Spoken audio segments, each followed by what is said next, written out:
to launch our new cabinet, this glass cabinet we've been talking about for years.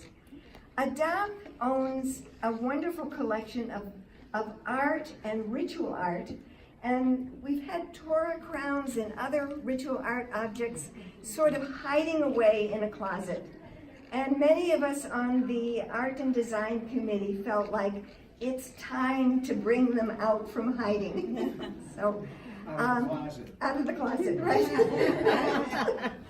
So, Sharon Zweigbaum took the bull by the horns and had the Zweigbaum fund this, provide the support for this.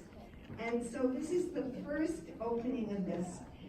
The cabinet was designed by one of our committee members, Peter Sussman, and it was put together by Mark Van Oort, whom Lee Prohofsky brought to our committee, and the whole committee sort of worked on it and debated. We've been talking about this for years, so it's just about time that this happened. There are many other beautiful objects, and we intend to rotate art objects around this. But I want to do something else today besides dedicate our cabinet. I wanted to talk about a person who has been the mainstay of art at Adath for decades, who has used her expertise and who has used her energy to make sure that Adath is a place full of art. If you see all of the art in this building, it's because of Sharon Zweigbaum. She did this on her own for a long time. Now we have a committee, but without Sharon, none of this would have happened. You know, there's the Hidur mitzvah that you want to beautify your places of worship, your objects of worship, and it's because of Sharon that we have that here.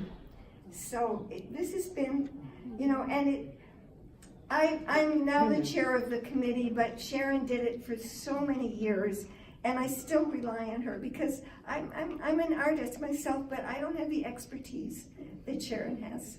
So I just absolutely relied on her, and she was in charge of selecting art from B'nai Emet to come here, of organizing the art.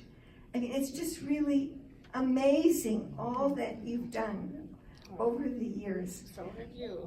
Well, and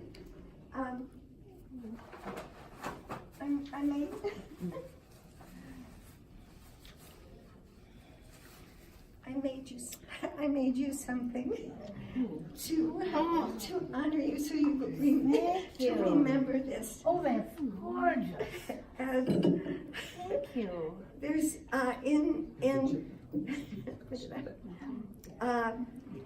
in Exodus, on chapter 35, there is a phrase about people with talent, people with skills, should use those skills to make the objects that are going to be in the temple. And the phrase that used is v'kol chacham lev, for everyone with a wise heart. And it's really your wise heart that's created the art in this building, that's created this environment for art in this building. So I just want to thank you for all those years and all you've done. And I know Jerry has been really important too, but you yourself have done so much. Thank you very much. And I'm going to supplement some of what Lucy said, because she is a hard worker par excellence. So Lucy is an artist, I'm an art historian. So fortunately or unfortunately, I have everything in my head, and I think what she's referring to is when we track what we have here and doing an inventory and identifying all these hundreds of pieces, we work together. She puts it in her computer, and I say, this is a lithograph, this is an etching, this is a woodcut, this is an oil, one-of-a-kind artwork, that kind of thing. So Lucy works very, very hard. She's diligent, she's detail-oriented, and she's doing a lot of what I did not do all those years, 30-some years after Sid Rich provided the foundation for the art collection here. So I came after him. He was a wonderful man, and he accepted donations for the congregation. That was the foundation of what we have. And then selectively, we have donors who give us things, and we don't accept everything. We're a little fussy because quality is important. Oh, my family, she's pretending she was here all along. Where have you been? So we're a good team, and we have a wonderful, wonderful committee now. People with design expertise and interiors expertise, and Lucy's very organized and a very good time manager, I have to say. So it's working out well, and you know, this is very special. This is going in a place of honor in my house. Thank you very. This is an example of Lucy's work. Did she say that? This is her work. If any of you have any questions about the art collection, Well, we can have. I ask you whether we know anything more about these Yes. Oh, pieces? I think that well, would be helpful. okay. So there's a Zweigbaum Family Art Fund. Oh, there's a Zweigbaum Family Art Fund. It started kind of small, but when my late husband passed away in 2001, there were donations given toward this fund, and it has grown over the years with interest and such. And so, being that we don't have as much display space as we could have because of the design of this building, it came to some of our minds that maybe the library would be a good place for a glass case, so we lobbied for that. And I think he wanted to know if we have background on the particular Torah crowns. We so don't. we have, I did research on all the visual artworks, paintings, prints, woodcuts, some sculptures, but I never went into the in-depth research on the ritual objects. I mean, there are things that are, we have to do that because there's Germanic derivation ritual objects, there are Lithuanian, there's Yemenite, this is Yemenite. This is So a next step for us. that's the next step. Is there an art historian in the group? We're desperately trying to enlarge the committee. That'll work? Yeah. Great. So thank you, Sharon and Lucy, for your work on this, and glad to see those family here. And so what these are, is just to make sure people know, these are Keter Torah. These are crowns for the Sifrei Torah, which we generally don't use for two reasons. One is they get really banged up and damaged when you use them, and they're extremely heavy. So we tend not to use them. We sometimes use Rimoni, which is a lighter pomegranate style.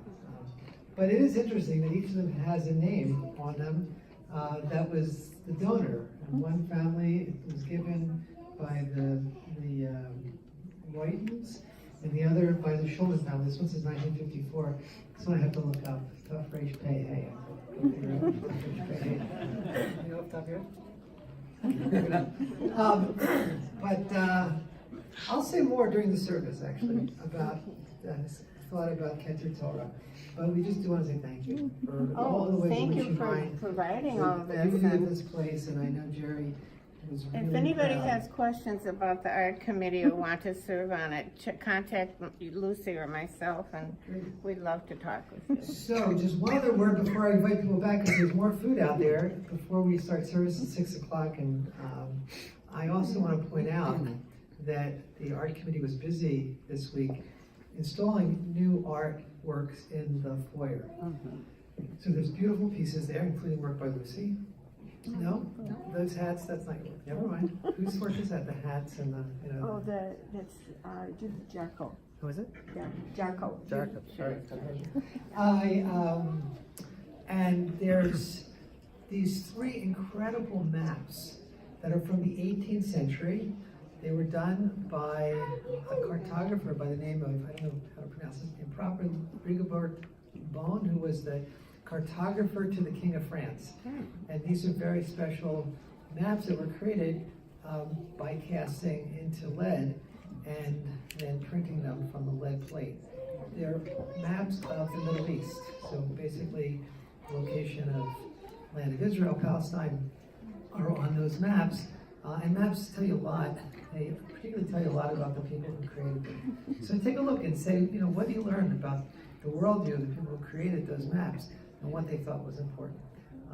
And we invite you to enjoy some more food before we go in. I want to thank Adath Simon for all her work in setting up our happy hour. If you want to come on, we'll start our service by 6 o'clock. So by 5 if people could head in, that would be great. But I want to thank Marty and Ginger Bell who donated the maps that I referenced that are on the wall.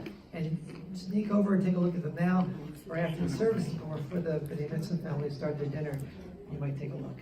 Shabbat Shalom. Thank you. We wanted to thank the carpenter too. He's right there, but I forgot his name.